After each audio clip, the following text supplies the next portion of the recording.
За сайн байцгаана уу? Бүдээний өдрийн мэндийг хүргэе. Ингээд 52 дахь сургуулиас зохион байгуулж байгаа ном тархины фитнес аян зориулсан өнөөдрийн подкастыг 7 бие ангийн сурагч Бэлгүн Далай, 7 бие ангийн сурагч Номон Логийн дунд зохион байгуулахаар хөтлөгч Алтан бай миний би энд хөтлөж байна. За ингээд ерөнхийдөө энэ аян маань хүүхдүүдэд ном уншихын ач холбогдлыг таниулах ач холбогдлын тухай ухааруулах зорилготой ийм аян байгаа.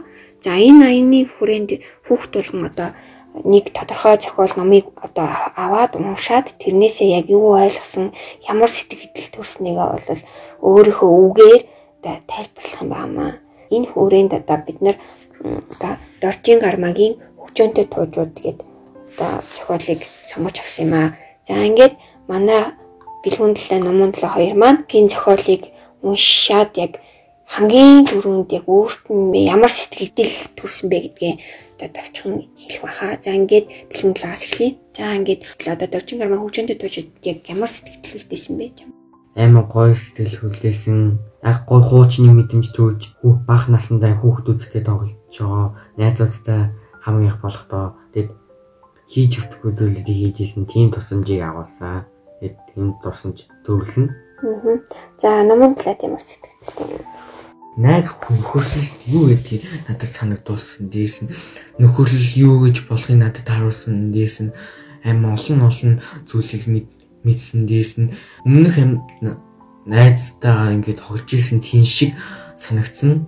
Тэгэл хөгжүүлж исэн. Найзтайгаа бүтэхгүй зүйлүүдийг хийж исэн. Бас найзтай дотн нээсэн. Бас найзын нөхөрлөл юу байсан гэдгийг одоо л тэр номноос юу хамгийн түрүүнд байсан гэдгийг мэдэж авсан. Энэ Доржийн Гармагийн хөгжөөнтэй туужуудаг бол би бас уншижсэн. Гэтэ нэлээд дээр үйдэлтэй. Энэ болохоор миний сэтгэл гэхээр яг л та хоёрын хэлдэгчлэн яг л нэг тийм багын найзуудын тийм дотн мэдрэмжийг төрүүлсэн тэр дурсамжуудыг сэдрээдэг юм шиг тийм мэдрэмж төрүүлсэн. Одоо жишээлбэл ингээд хөгжөөнтэй туужуудыг уншиж байхад ингээд нэрээ бидний багад яг ийм надад ийм хөгжилтэй хөгжөөнтэй юм сургамжтай юм тохиолж ирсэн шүү дээ гэж бодогдох тийм сэтгэл төрүүлдэг юм сонирхолтой зохиолтой. За угаасаа Доржийн Гармаа маань бол хүүхдийн зохиолын бол сонгодог төлөөлөгч маш сонирхолтой хөөрхөн тууж өгүүлбэрүүдийг бол хүүхдийн зохиолд хувь нэмэр оруулж бичсэн юм байна. За ингээд хөгжөөнтэй туужууд дотроос хамгийн их таалагдсан хэсгүүд байвал яриач. За Номон Далай. Надад болохоор хамгийн гол нь хатан дээс хийсэн бичиг гэдгийг надад амар хүчтэйсэн. За яагаад хүчтэй санагдсан бол? Яагаад бол надад амар нэрийн хатан дээс хийсэн тэг нэр гавья гэдэг зүйлийг надад харуулсан. Тэгээд алдар гавья нэр төргийн тухай гардаг шүү дээ тэр хэсгээр чинь. За тэгээд яг яагаад нэр гавьяны тухай энэ хэсгээр нь гарч байгаа юм бэ? Яа тэгвэл нэр хүндээ үлдээж юм алдартай дээс нь хүмүүс мөнхүүлж мөнхжүүлэх үү? Мөнхжүүлэх тэгээ дусаж явах. Хөшөөг нь дусал болгож тавих гэсэн тийм үнийг харуулсан. Гэтэ надад Цэдэн гэдэг хүүхд амин гоё таалагдсан надад. Яагаад тэр дүү таалагдсан гэж? Ял амин над шиг амин хөгжилтэй дээс нь амин олон хүүхдүүдээс ичдэг. Тэгэл амин хамаг юм нууцаа ирчдэг л. Гэтэ нууцаа өөрхийн нууцаа хадгалтай маш их сайн. Түүний хамгийн сайн найз бол Баатар. Миний их шиг нэг надтай амар сайн юм шиг санагддаг гэсэн. За нэгсэндээ Цэдэн Баатар хоёрын үйл явдал гардаг шүү дээ. За алдар гавьяаг яг яавал олж авах боломжтой вэ гэдгийг багш нь хэлдэг шүү дээ. Яаж олох халамжтай вэ? Хүмүүсүүдийг Аз жаргалыг авчихын төлөө бидний төлөө байлтжсэн тийм хүний алдар гавьяаг нь байрш ялангуяа Сүх Баатар гэдэг хөшөөдөн шүү дээ. Тэр хөшөө хүмүүс амар дурсаж амар хизээж мартахгүй тийм алтан дурсдаг. Одоо тийм юм да. Тэгээд өөрөө нэр гавьяаг үлдээхийн төлөө Цэдэн нэг хатан дээр өөрийнх нь нэрийг сэлдэг. Тэгээ багш нь тэгэл гайхал яагаад хатан дээс сэлж чадахгүй юм нэрдэг. Тэгээд багш нь өөрөө Баатар болохыг хүсэж байгаа гэдэг чинь яг тун зөв гэж хэлдэг багш нь. Гэтэ багш нар тэ өөрчлөлт нь очиж байгаа толгой нь бэлдэг. Тэгэл өөр багш би нэг авьяага үлдээхийг хүсэж байна гэж хэлсэн чи багш нь энийгээл цэдэн зүгтлөө юм. Тэгэл байж исэн чинь багш нь ингэж хэлдэг. Нэр хүнд гавьяа гэдэг нь агуу үлсийг бүтээж исэн үед л нэр гавьяа үлдэж нөшөө ингээ ямар ч тийчсэн надлаа нэр хүнд гавьяа гэдэг нь таалагдсан.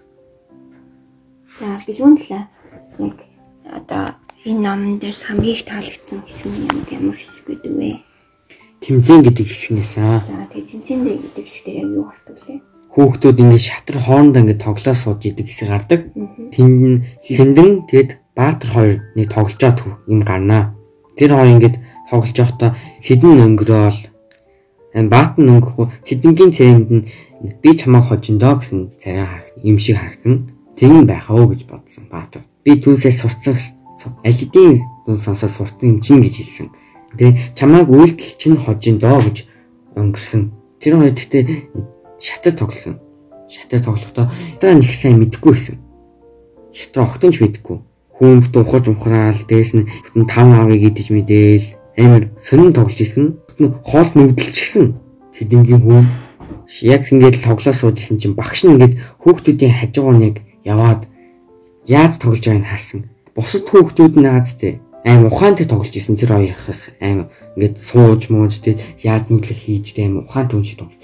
Энэ хоёр ч нь бол зүгээр нэг аль хэлийгээ идээд ноён моёноо идээд ингээд идээл яваадсан. Нэг хүн 5 6-ыг идээд 3-ыг идээд бэрс олоод гэсэн чинь нэг нь ухарж аваад бэрсийг идээд тэгээд өөрөө бэрс олоод гэсэн чинь багш нь ингээд яваад сууж итэл за Цэдэн Баатар хоёр тоглож дуусч гинэ гэсэн тоглож бараг л дууслаа. Бараг намаа дөнгөөд ялж гинэ гэж хэлсэн. Тэгээ хартлын зэн гайхаад амар сонир гайх. Ноён чинь хаана ийна гэсэн чинь ямар ноён гэж хэлсэн. Гэсэн чинь ноён чи яав нэг ноён мэдэг хамгаалах хэвээр ноён мэдэг идэвлэхгүй. Гэсэн чинь аль хэдийн эцзэн гэж хэлсэн. Юу гэж гайхсан. Тэгээ толгоо бүхтэй хартал. Өөе ноёны шийдтүү штэ гэж хэлсэн. Тэгээ хүүхдүүд очиод ингэж хараад ингэж сууж исэн. Гэсэн хүүхдүүд инээлтэй тэр юу яагаад ч мэдэхгүй. Гэсэн бас л хаа гэж нээсэн. Тэр чинь ийм биштэй хоёроо гэж хэлсэн. Тэнгүүтээ нөгөөт нь яг гэл сэгэд суул юунуусаа гарч гисэн. Ингээ гүгээд гэд сонин юм шиг. Тийм л юм болсон доо. За тэгээд энэ тэмцээн гэдэг хэсэгт одоо ямар утга санааг илэрхийлэх гэсэн мэд. Гэт ухаантай тоглож тэгээс нь гэд нүүдлээ сайн хийх мэдтэй. Тэгэд мэдлэгтэй тийм байх. Юу л тэгэл нэг сайн мэлгүй хөдөлж тэгээс ухаантай юм тоглох. Гэхдээ ноёноо хамгаалж тэгээс нь зөв хүн шиг тоглож тэгээс нь хэдий их мэдэхгүй зүйлээ худлаа ингэж яахгүй. Яг зөвхөн наадах чинь хамгийн гол нь ерөөсөө одоо мэдэхгүй бол мэдэхгүй гэдгийг хүлээн зөвшөөрөх хэрэгтэй.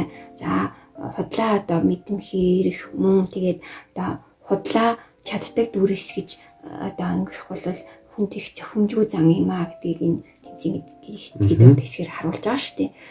За ингээд энэ хоёр маань яасан бусад хүүхдүүдээс илүү одоо ингээд худлаа одоо ингэж хоорондоо ингэж мөчөөрхөлцөж ингэж тоглосноосоо болоод одоо бус хүүхдүүд илэг дог болж байгаа шүү дээ. Тийм үү? Багш нь одоо ангийнхан нь одоо ингэ доглоод илэг дог болж байгаа шүү дээ.